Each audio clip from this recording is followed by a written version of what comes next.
na comfort zone. Tumutukoy sa mga tao, bagay, sitwasyon, maging ugali, kilos natin, na naging komportable na tayo. Kasi matagal na natin kasama, matagal na natin ginagawa, matagal na natin ginagamit, matagal na natin naranasan.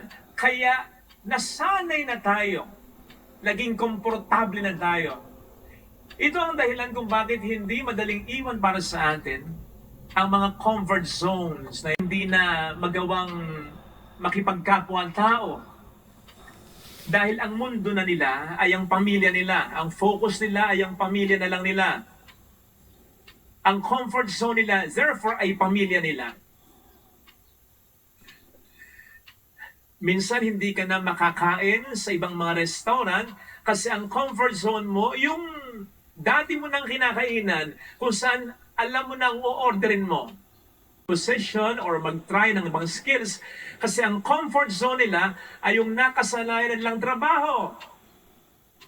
Minsan may mga taong magsasabi na, ganito na ako, ito na ang ugali ko.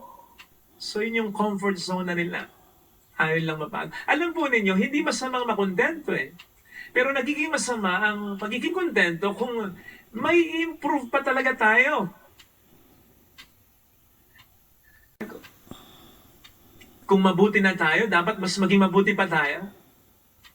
At kung may mga hindi mabuti, dapat ito ang mabago. Baka sabihin ng Panginoon, ayaw mo nang magbago, sige, kukunin na kita. Habang may buhay, dapat nagbabago ang tao. Sinasabi po natin ito sapagkat ito ang isa sa mga sinasabi ngayon ng ating mga pagbasa. Stepping out of our comfort zone. Kanyang comfort zone. Namely, ang lupa na kanyang kinagisnan kung saan matagal na siyang may pamilya, matagal na siyang may mga kamag-anakan, matagal na siyang may pera, matagal na siyang may mga kabuhayan. O hindi ba, hindi lang isa, napakaraming comfort zones niya. Pero pinaiiwan ng Diyos sa kanya para pumunta sa isang bayan na hindi niya alam. Walang mapa, walang timeline, walang mapagtatanungan, walang Bible, walang libro na po pwedeng maging reference man lang. Wala! O hindi ba mas nakapagpapahirap yan? Sa ating gospel reading, ganun din. Bago ang tagpong ito, sinasabi na ni Kristo sa kanyang mga disipulo ang kanyang napipintong kamatayan. Obviously, nagbigay ng discomfort yan sa mga disipulo. Eto ngayon, nagbagong anyo si Kristo. Transfiguration. Naging puting-puti ang kanyang mukha. Gayon din ang kanyang damit. Kasabi nga po ng mga dalubhasa sa Biblia ay foretaste of heaven. Patikim ng langit. Obviously, ito ay nagbigay ng comfort sa kanila. Lalong-lalo na sa mga disipulo. No wonder, ang sabi ni Pedro, it's good that we are here. Dito na lang tayo. Pero paano kung ang comfort zone na ito ang siyang magiging hadlang para hindi natin magawa ang pinapagawa ng Diyos sa atin? Para hindi natin maranasan ang mga gustong iparanas na blessings ng Diyos sa atin? Hindi na maganda ang comfort zone pag ganyan. Dapo lang sa sanga, nakatali ba? Ayun lang. Eh gusto ng hari na lumipad yung agila. Pinatanggal niya yung tali. Hindi pa rin lumipad. Pinatawag niya isa sa pinakamagaling na trainer ng ibon sa kanyang kaharian. Paliparin mo yan. Gusto ko mapalipad mo yan. Lumipas ang linggo, ang utang buwan, hindi na palipad. Mahal na hari, ayaw talaga lumipad. Pirimis lang siyang nakadapo sa kanyang sanga, kahit wala na ang tali niya. Kahit anong gawin kong train sa kanya. Hanggang sa isang wise man, ang inimporta para mag-train, magpalipad sa agila. Alam po ninyo, wala pang isang araw, lumipad ang agila. Tuwan-tuwa yung hari. Pinatawag yung wise man. Natutuwa ako sa ginawa mo. Ano ba ginawa mo? Isang araw lang yata, napalipad mo yung agila. Sumagot ng wise man, simple lang po. Pinutol ko yung sanga na dinadapuan nito. O nga, kala nyo, nagbibiro ako ninyo, sabi nga sa isang expression sa Ingles, we are born to fly. Pinanganak tayo para lumipad. Sapagat we have incredible potentials. Dahil ang Diyos para sa atin ay may mga matataas na pangarap. Pero kailangan nating lumipad. Tama nga ang mga ibon, ang mga agila ay mahal ng Diyos, di kumukupas. Pero hindi naglalagay ang Diyos ng bulate sa pugad. Kailangan pa rin nilang lumipad at maghanap. So ganoon din tayo. So bakit ayaw nating lumipad mula sa ating mga comfort zones? Bakit ayaw mo mag-aral ng mabuti? Bakit ayaw mo magmanat ng buto? Bakit ayaw mong pagbutihin ang trabaho mo? Bakit ayaw mong mag-venture sa negosyo? Bakit ayaw mong talikdan ang bisyo mo? Bakit ayaw mong magsimba kahit ba wala kang inargabyadong tao? Bakit ayaw mong maumpisa kahit minsan sa isang tao? Bakit ayaw mong magpatawad? Bakit ayaw mong humingi ng tawad? Baka po, ma-overlook natin yung pinakadahilan kung bakit pinapaiwan ng Diyos kay Abraham ang kanyang comfort zone sa ating first reading. It was to bless him and many people through him.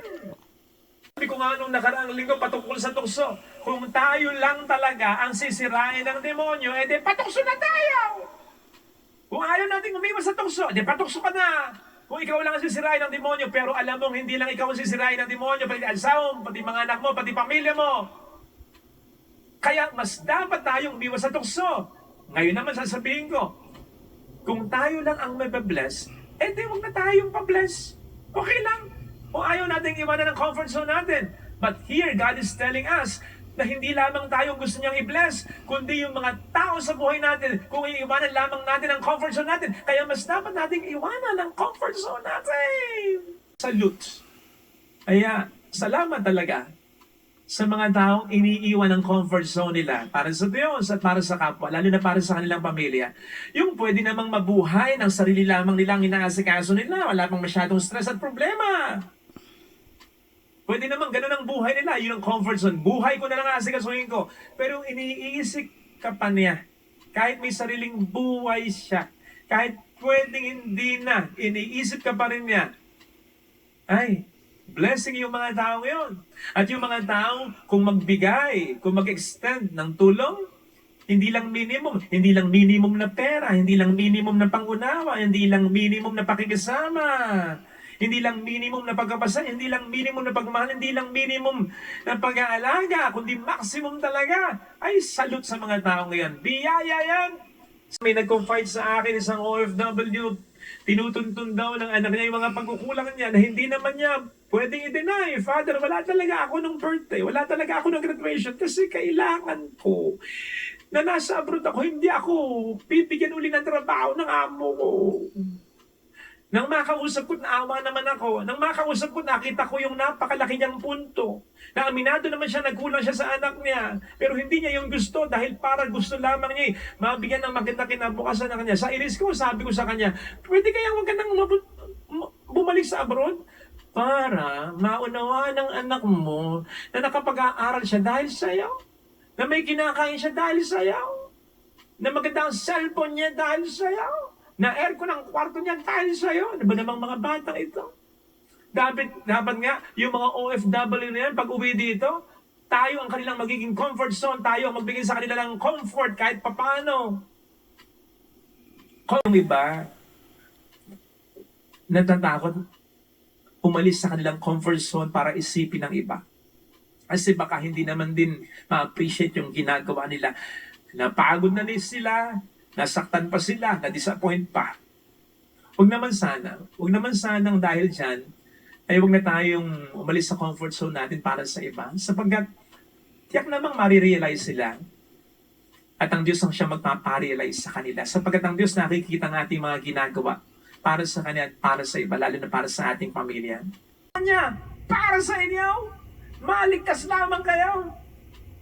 Hindi malayo na para sa atin ay gawin din ito ng Panginoon.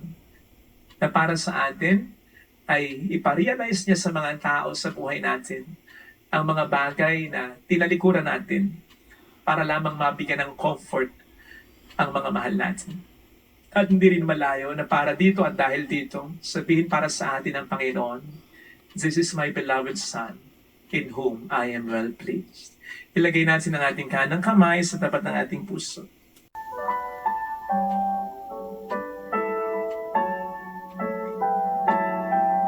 Awitin natin. Alam kong may magagawa ang Diyos.